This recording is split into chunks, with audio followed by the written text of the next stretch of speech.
Bonsoir et avant toute chose, sachez que plusieurs milliers d'usagers du réseau de bus STA ont vainement attendu leur transport habituel ce matin. Les chauffeurs avaient entamé une grève de 24 heures pour manifester contre le licenciement d'un des leurs pour faute grave.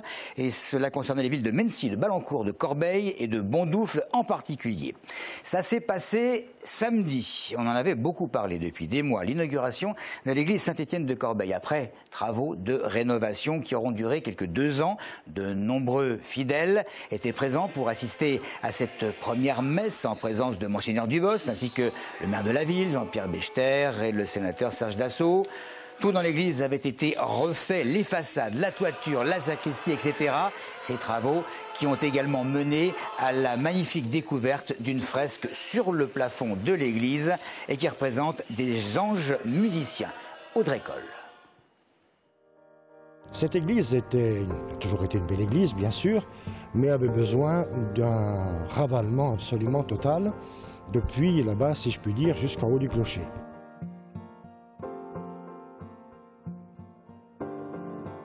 Tous les murs ont été, bien sûr, ravalés, c'est-à-dire bien nettoyés, ainsi que les voûtes. Et que n'a-t-on pas découvert sur la voûte de la nef ? Ce qu'on pressentait d'ailleurs parce que jadis on entrevoyait un morceau d'aile d'un ange. Et l'architecte des monuments historiques a voulu absolument que ces fresques soient restaurées et remises, si je puis dire, à l'admiration et des paroissiens et des visiteurs éventuels de cette église.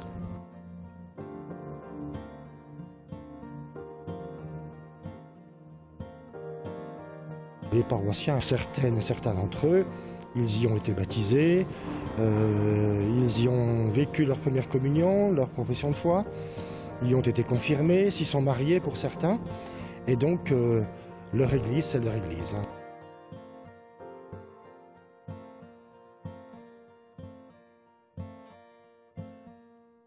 Voilà, autre événement ce week-end, mais dans un autre genre, le Téléthon bien sûr. Dans le village Téléthon de l'Essonne à Saclay, tout a débuté avec des cracheurs de feu et un défilé aux lampions.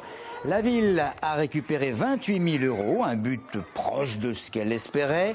Même si nationalement le résultat reste moins bon que l'an dernier, rappelons que le 36-37 reste ouvert, accessible donc jusqu'à vendredi. Et puisque nous parlons gros sous, sachez que la compagnie d'arc de Lys, qui organisait les 24 heures de cette discipline, a récolté quand même 12 990 € et 60 centimes, ce qui est joli. La commune de Lys ayant récupéré au total 25 750 €. Bravo.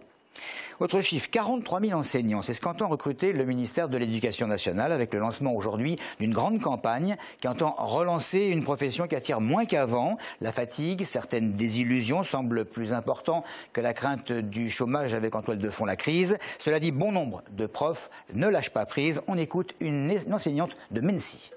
C'est un métier qui me passionne depuis le début et je pense qu'on ne peut l'exercer que si on l'aime, car il entraîne quand même beaucoup de contraintes, car beaucoup de travail pour préparer la classe. Par contre, un plaisir à partager avec les enfants et puis avoir l'impression de servir à quelque chose, d'être vraiment utile. Ce métier me passionne encore énormément, mais je comprends plusieurs de mes collègues qui se demandent si elles feront ça toute leur vie, car ça demande vraiment un investissement personnel important.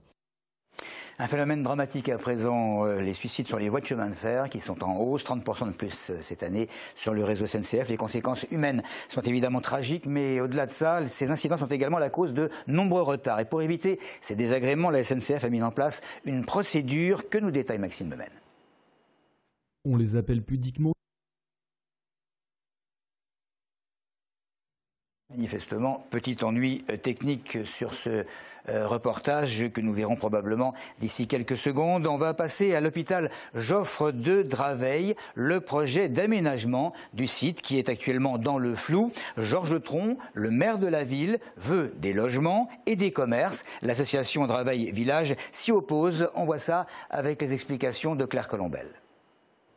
Draveil compte actuellement 2 hôpitaux, celui de Joffre et celui de Dupuytren. Ces sites doivent être réunis d'ici 2014. Le plus vieux bâtiment, Joffre, disposant de 240 lits, est spécialisé dans la prise en charge des personnes âgées, dont 60 à 70% sont des Essonniens, a été mis en vente en 2009 par l'Assistance publique Hôpitaux de Paris. Depuis, Georges Tron, le maire UMP de la ville, et Philippe Brun, le président de l'association Draveil Village et ex-adversaire de Tron aux dernières législatives, s'affrontent concernant le devenir du site. La semaine dernière, Philippe Brun a annoncé le naufrage définitif du projet Tron, une nouvelle qu'aurait annoncé le député socialiste de la circonscription, Thierry Mandon, lors d'une réunion publique. Ce dernier corrige ce que j'ai annoncé à cette occasion et que la promesse de vente qui liait l'AP-HP au Crédit Agricole Immobilier a été abandonnée. Du coup, le terrain est retombé dans l'escarcelle de l'AP-HP. Georges Tron, de son côté, dénonce les visées spéculatives de Draveil Village.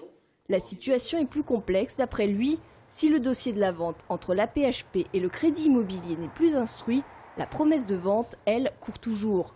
Pour le moment, personne ne connaît l'avenir du site. Au début, 350 à 400 logements et des commerces devaient voir le jour. Le déménagement des activités de Joffre à Dupuytren était prévu pour 2014. L'Assistance publique a décidé de le reculer à 2016. Voilà maintenant les explications de Maxime Lemaine concernant les retards SNCF particulièrement importants en cas de suicide et la procédure que met en place évidemment la SNCF. On les appelle pudiquement des accidents de personnes. Lorsqu'ils surviennent, le trafic s'en trouve perturbé pendant près de 2h30 en moyenne. Dans ces cas-là, c'est au conducteur du train de réagir en premier. Depuis sa cabine, il déclenche un signal d'alerte provoquant l'arrêt de tous les trains de la zone. Un régulateur décide ensuite quels trains peuvent être remis en circulation. Jusque-là, les portes du train restent fermées. Au bout de 5 minutes, les secours sont appelés. Un chef d'incident local est dépêché sur place au bout de 33 minutes.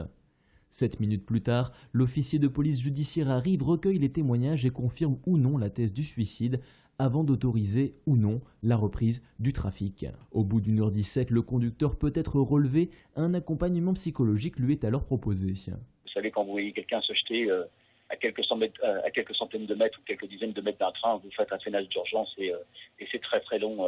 On a toujours l'impression, on attend qu'une seule chose, c'est de pouvoir arrêter le train avant le choc fatal. Maintenant, le suivi par l'entreprise, je dirais qu'il n'est pas à la hauteur des conséquences que ça peut occasionner pour le conducteur. Selon la SNCF, ce genre d'événement est difficile à anticiper. Pas question par exemple de mettre du grillage tout autour des voies, trop coûteux. Cependant, la compagnie précise qu'elle essaye d'impliquer au maximum les différents acteurs pour assurer des interventions rapides en cas d'incident. Par exemple, éviter le blocage de 4 voies alors que 2 suffisent. À signaler également, et c'est en ce moment même, le 6e atelier territorial des écociliens. Ça se passe à la maison départementale de l'habitat. L'invitation de Jean-Paul Houchon pour la région et de Jérôme Guedj pour le département. Ça se passe donc à Évry. Il est question d'écomobilité adaptée à tout public et tout territoire, de covoiturage au transport à la demande jusqu'à la maîtrise des émissions de gaz à effet de serre. Et puisque j'ai quelques secondes, j'ajouterai pour ce qui concerne l'information détaillée par Maxime Lemaine il y a un instant SNCF que pour ce qui est du nombre de suicides par département, aucun chiffre n'est disponible pour le moment. Mais la SNCF précise que la moitié des accidents de personnes ou accidents de voyageurs auraient lieu en Île-de-France, dans tout le pays. Et pour le seul mois d'octobre, 56 personnes se sont donné la mort sur des voies de chemin de fer. Voilà, sur ces tristes nouvelles. On se retrouve évidemment pour la suite des programmes. À bientôt.